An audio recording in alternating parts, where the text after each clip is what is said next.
Welcome back. So today we're discussing the value of hydration, what hinders hydration, and 5 steps to maximizing your hydration status. I can assure you, your hydration is a lot more than water with pink Himalayan salt sprinkled in. So you may have found, you're always hungry, you feel like you're never satisfied, never satiated from your meals. This could be dehydration. You've probably heard it said that hunger signals could actually be thirst signals. I would suggest this is much deeper than just thirst that you're coming up against. This is dehydrated cells screaming for H2O. Because without optimal water, cell membranes, they lack structure. Without proper cell structure or cell membrane structure, you're unable to communicate efficiently. And cell membranes, they also act as the stop gate to keep harmful elements from entering the cell. So if those harmful elements enter the cell, they're going to disrupt the nucleus. They could even damage DNA structure. So water really is a necessity for good life. And if you haven't already subscribed, feel free to click the subscribe button right about now. Dehydration, it starts first thing in the morning. You wake up in a dehydrated state. And this is because for 7 to 9 plus hours, you've gone without water. And if you have a reasonable night's sleep, this is normal, but this requires us to take steps to make sure we don't stay in a dehydrated state the rest of the day. Because if we don't hydrate, we're going to underperform. Unfortunately, this is the standard American way of going about things. We do the opposite of hydration in the morning. Get a coffee, put some fake creamer in it, eat a bagel, and then we wonder why people are having road rage and nobody is nice at the office or our kids are acting crazy. Sometimes I think, do these people just want to make their life as difficult as possible? If you want to have more willpower at 4 p.m., then you got to start your day with a tall glass of water, maybe even splash in some electrolytes or sprinkle in, spritz in, some lemon or lime juice to improve your capacity to hydrate. But we got to get it going. It blows my mind when I walk into my church or any church, at 8, 9 a.m. and they're handing out coffee and donuts. I'm thinking, are we literally making sure that these people cannot receive the message they're about to hear today? So if your church does this, maybe suggest, hey, can we hand out like apple slices or orange wedges or 8-ounce little bottles of water instead? I'm sorry, there's just a little pet peeve gets to me when I think about hydration and the health of the human being. So how do you know if you're in a dehydrated state? A simple way to examine that is to look at the foods and the drinks you're inputting. You don't have to go do all this blood testing, do all this, biometrics. If you're consuming chips, crackers, bagels, croissants, cookies, soda pop, French fries, fast food, coffee as your water source, you are dehydrated. These food items require the body to supply the water for their digestion and assimilation and detoxification.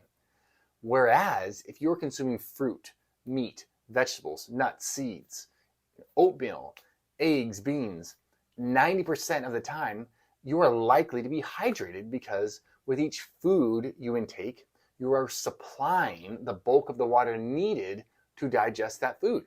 And get this, without sufficient water, you cannot properly metabolize stored fats, carbohydrates to be used as energy sources. So not only is a dehydrated person sluggish physically and mentally, but they're going to have a really challenging time using up excessive fat and recovering from physical exertion.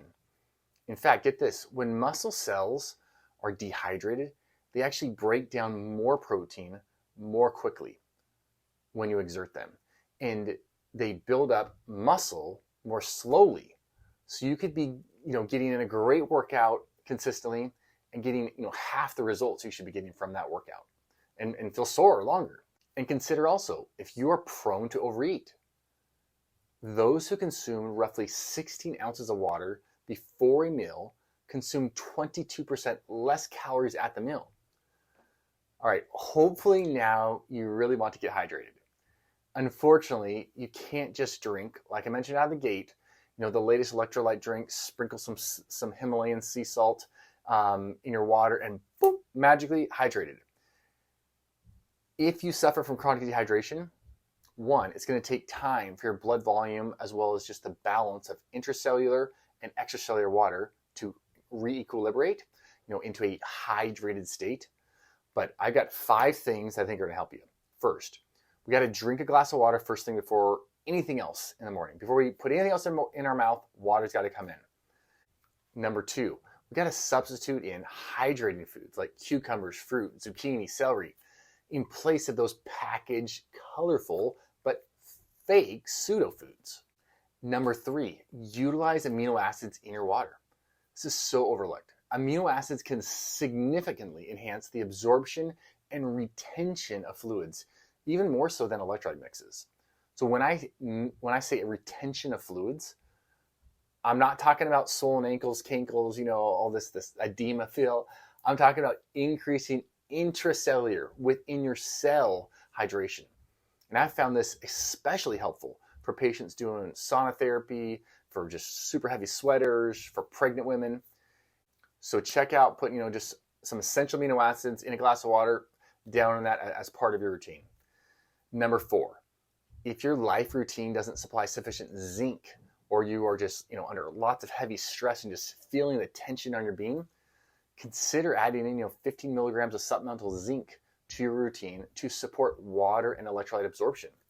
The deal is, without sufficient zinc, hydration just can't happen. It won't happen.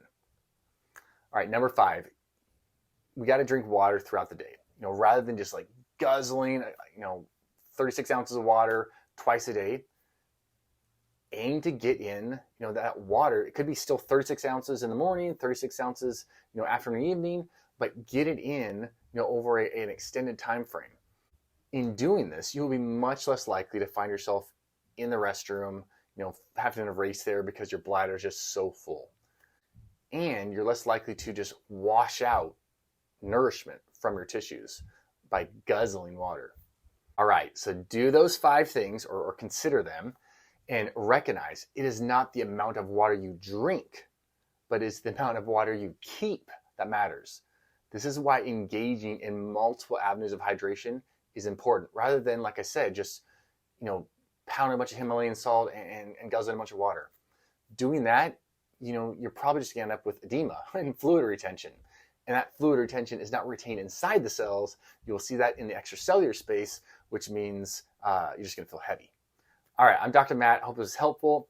Let me know your hydration story. Let me know how you've, or if you've created your own electrolyte concoctions, things you felt that have been so helpful for me. Love to hear your story. I'll talk to you guys next time.